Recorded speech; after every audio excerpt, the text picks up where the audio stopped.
अस्सलाम वालेकुम। ANH incubator studio Sargodha से मैं अली राना। आज की वीडियो ये XM18 के 1 कंट्रोलर के लिए बना रहा हूँ। ये micro computer full automatic Hatcher controller है। ये ओल्ड वर्जन है मेरे पास। इसका जो न्यू वर्जन है उसमें बटन की सेटिंग थोड़ी डिफरेंट है। बाकी कंट्रोलर सेम ही हैं, फंक्शन सेम है। या फ्रंट से आप चेक कर लें। इसमें ये टेम्परेचर शो कर रहा है सेंटीग्रेड्स के अंदर। ये रनिंग ह्यूमिडिटी, ये काउंटिंग, डे काउंटिंग है। ये टेम्परेचर का बटन है, ये ह्यूमिडिटी कंट्रोलिंग बटन, ये टर्निंग कंट्रोलिंग बटन, ये अप एंड डाउन जो आप कम ज़्यादा प्लस माइनस करते हैं वैल्यू, ये मोड सेलेक्ट करने के लिए, और ये लाइट ऑन ऑफ के लिए, लाइटिंग के लिए, ठीक है। और इस कंट्रोलर की इस लाइटिंग वाले बटन में मैं बिल्कुल 100% श्योर नहीं हूँ कि ये हमारे अंदर ही लाइट के लिए है या नहीं, जो हम नॉर्मली ऑन ऑफ़ करते हैं। मेरे अंदाज़े के मुताबिक ये वाला लाइटिंग बटन इसकी कैंडलिंग के लिए है।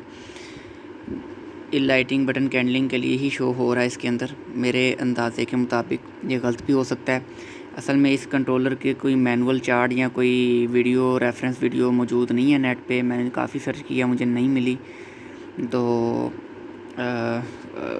उस पर ज़रूरी नहीं कि ये मौजूद ना हो सकता है मेरी नज़र से ना गुज़री हो।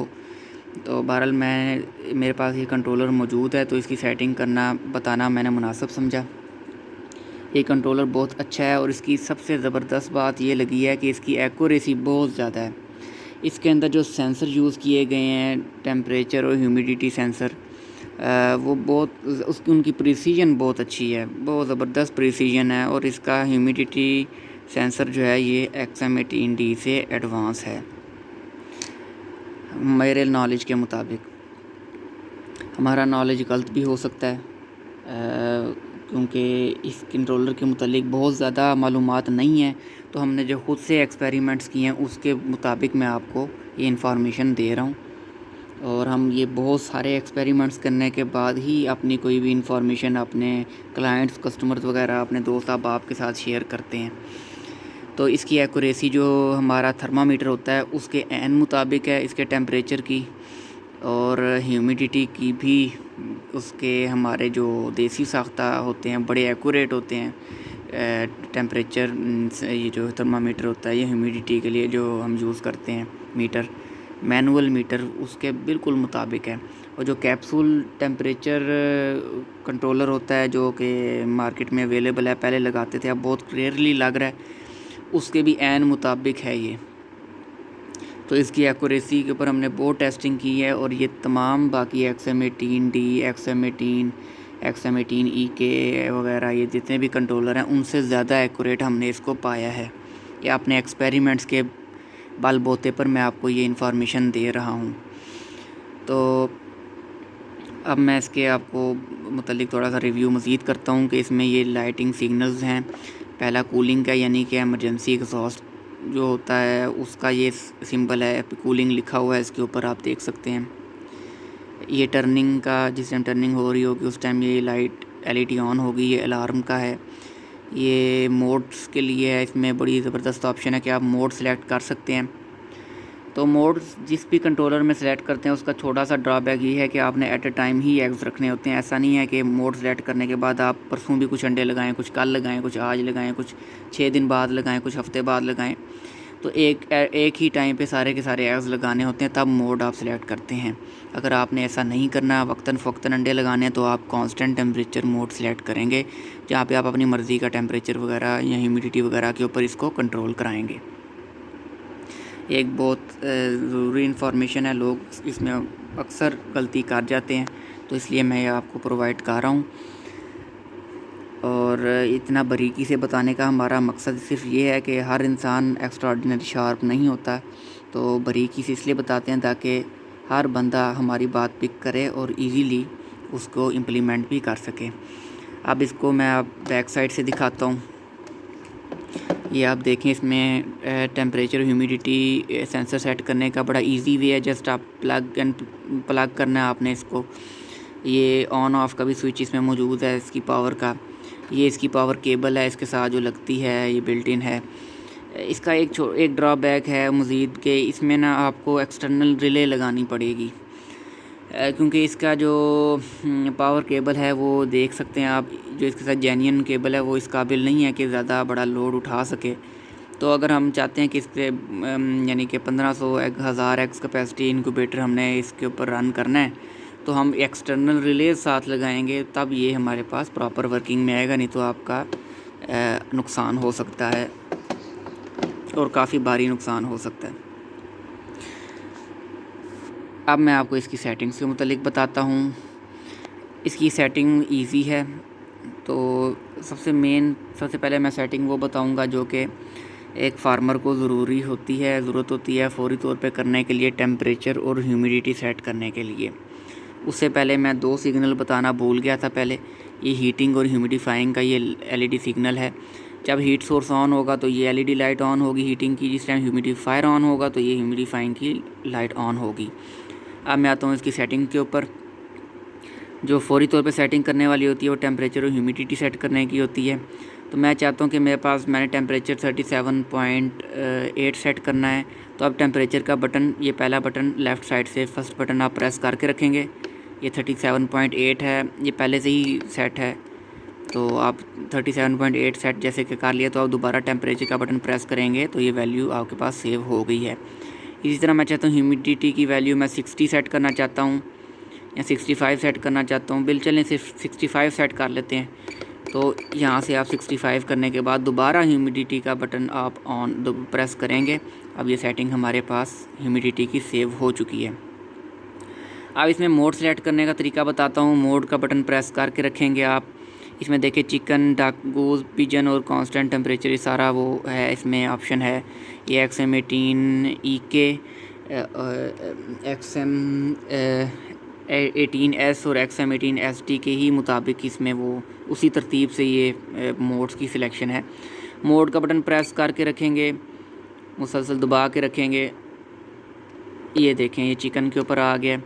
उसके बाद आप डक के ऊपर करना चाहते हैं तो उससे वेरी नेक्स्ट जो है वो डक का है। आपने बटन प्रेस करके रखना है उस वक्त तक जब तक ये शिफ्ट ना हो जाए, या शिफ्ट हो जाए तो हाथ हटा दें।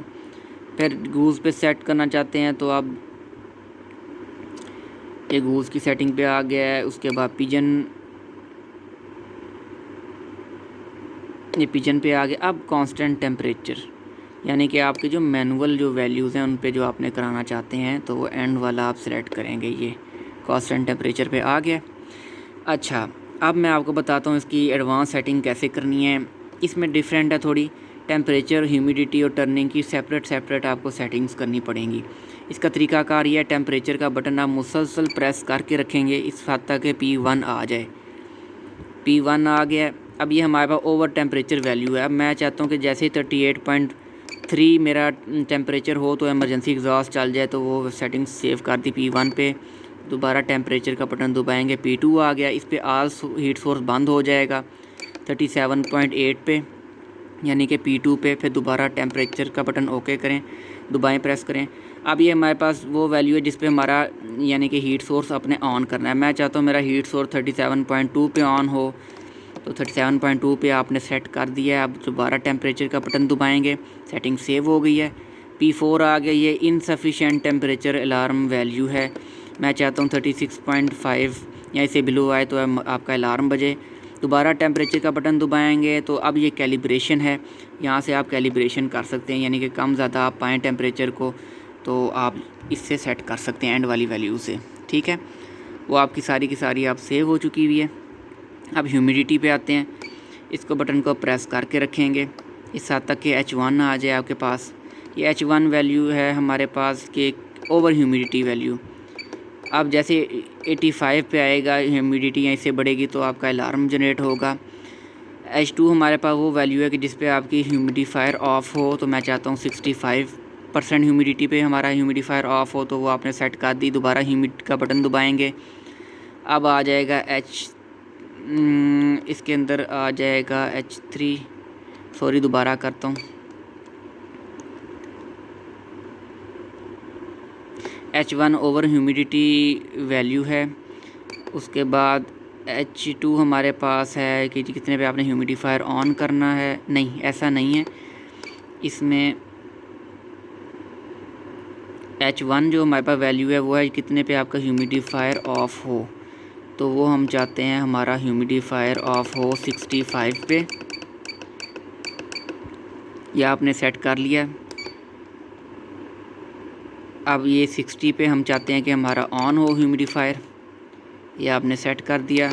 और ये एंड वाला ह्यूमिडिटी की कैलिब्रेशन के लिए, आप कैलिब्रेशन नहीं करना चाहते तो जस्ट बटन प्रेस कर देंगे, ये सेव होगी आपकी वैल्यू। ठीक हो गया। अब इसका आपको टर्निंग का बताता हूँ, टर्निंग की आपने सेटिंग कैसे करनी है। बटन प्रेस करके रखेंगे टर्निंग का आप, ये F1 आ गया। अब 90 मिनट्स है कि 90 मिनट्स बाद, हर 90 मिनट्स के बाद आपकी टर्निंग करेगी ट्रे। तो इसमें यह है कि इस कंट्रोलर के अंदर टिल्ट ट्रे आप नहीं कर सकते, आपने जस्ट रोलिंग ट्रे ही लगानी होगी। यानी कि ये टिल्ट के ऊपर यानी 45 डिग्रीज़ के ऊपर रोटेशन आप कराना चाहते हैं तो ये कंट्रोलर फिर आपके लिए सूटेबल नहीं है, ये नहीं कराएगा। ये जस्ट ट्रेस टिल्ट जो है ना वो करवाएगा सेट, ये ट्रेस की सेटिंग करेगा जो हमारी रोलिंग ट्रेस होती हैं टिल्ट के अलावा। तो जो हमारी रोलिंग ट्रेस होती हैं उनमें अमूमी तौर पे हम सेटिंग जो रखते हैं वो 120 से 180 मिनट्स हम रखते होते हैं। तो अब हम इसके अंदर 120 कर देते हैं सेट। 120 मिनट्स के बाद, हर 120 मिनट्स के बाद दोबारा बटन दबाएंगे F2। कितने सेकंड के लिए कराना चाहते हैं हम कराते होते हैं, ट्रेस जो है हम 5 सेकंड के लिए कराते होते हैं, तो मैंने 5 सेट कर दिया है।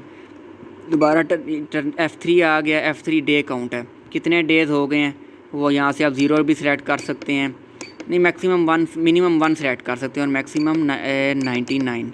हाँ, तो यहाँ से आप डे काउंट सेट कर सकते हैं। दोबारा इसको अब नहीं छेड़ना चाहते तो आप दोबारा सेट का बटन दबाएंगे। तो अब हमारे पास आ गया F4। ये हमारे पास है वैल्यू, F4 की जो वैल्यू है ये है बेसिकली वेंटिलेशन के लिए। हाँ, कि आप कितने मिनट्स के बाद आप अपनी वेंटिलेशन कराना चाहते हैं, तो 120 मिनट्स इनफ हैं। हर 120 मिनट के बाद आप F5 बताएगा कितने सेकंड के लिए आपने फ्रेश एयर लेकर आनी है। तो 30 सेकंड, ये आपके इंक्यूबेटर के साइज़ के मुताबिक होती है। तो मैं 30 सेकंड चाहता हूँ तो वो इसमें सेट कर दिया। दोबारा टर्न का बटन दबाएंगे, अब ये तमाम की तमाम सेटिंग्स इसमें सेव हो चुकी हैं। ये इसकी सारी की सारी बेसिक सेटिंग्स थी जो कि मैंने आपको बता दी। सबसे एंड वाला बटन है लाइटिंग का। बेसिकली लाइटिंग का बटन इसलिए है कि आप अपनी इसकी कैंडलिंग अगर करना मकसूद हो तो आप इस बटन को प्रेस करने से आपकी कैंडलिंग होगी। ठीक हो गया। तो इसका कनेक्शन बैक साइड से है, वो आप करेंगे। तो ये लाइटिंग का बटन बेसिकली आपके इंक्यूबेटर के अंदर कैंडलिंग करने के लिए होता है इस कंट्रोलर के अंदर। तो मुझे उम्मीद है मेरी वीडियो आपको पसंद आई होगी। ये कंट्रोलर बहुत कम यूज़ होता है, हम भी बहुत कम यूज़ करते हैं ये, लेकिन ये मैं आपको बता दूं इसकी एक्यूरेसी बहुत ज़्यादा है। ये इसका बहुत बड़ा एज है, इसकी एक्यूरेसी बहुत ज़्यादा है। तमाम ये जो XM18, XM18D ये नॉर्मली हमारे यूज़ हो रहे हैं कंट्रोलर, XHM 452, W3001, W1209 वगैरह वर्ड्सवान, उन सब से कहीं ज़्यादा एक्यूरेसी। और मैं आपको बता चुका हूँ इसकी एक्यूरेसी जो है वो हमारे थर्मामीटर के ऐन मुताबिक है। तो ये इस कंट्रोलर का बहुत बड़ा एज है और हमने बहुत दफ़ा इस पर एक्सपेरिमेंट किया है और हर दफ़ा इसके अंदर एक्यूरेसी में कहीं भी कोई भी फॉल्ट नहीं आया। यूज़ हम इस कंट्रोलर को कम इस वजह से करते हैं कि हमारे कस्टमर को इसकी सेटिंग्स की प्रॉपर्ली समझ नहीं आती। अब वीडियो हमने बना ली है, इसको बनाने का मकसद भी ये है कि हमारा क्लाइंट जो है वो इस कंट्रोलर को यूज़ करे और इस वीडियो को देखकर सेटिंग्स भी कर सके अपनी मर्ज़ी के मुताबिक। अपना कीमती फ़ीडबैक हमें ज़रूर दें, आपका फ़ीडबैक हमारे लिए बहुत इंपॉर्टेंट है। और इसी तरह हमें सपोर्ट करते रहें, डे बाय डे बेहतर से बेहतर चीज़ लेकर आ रहे हैं आपके लिए। बहुत शुक्रिया। अल्लाह हाफ़िज़।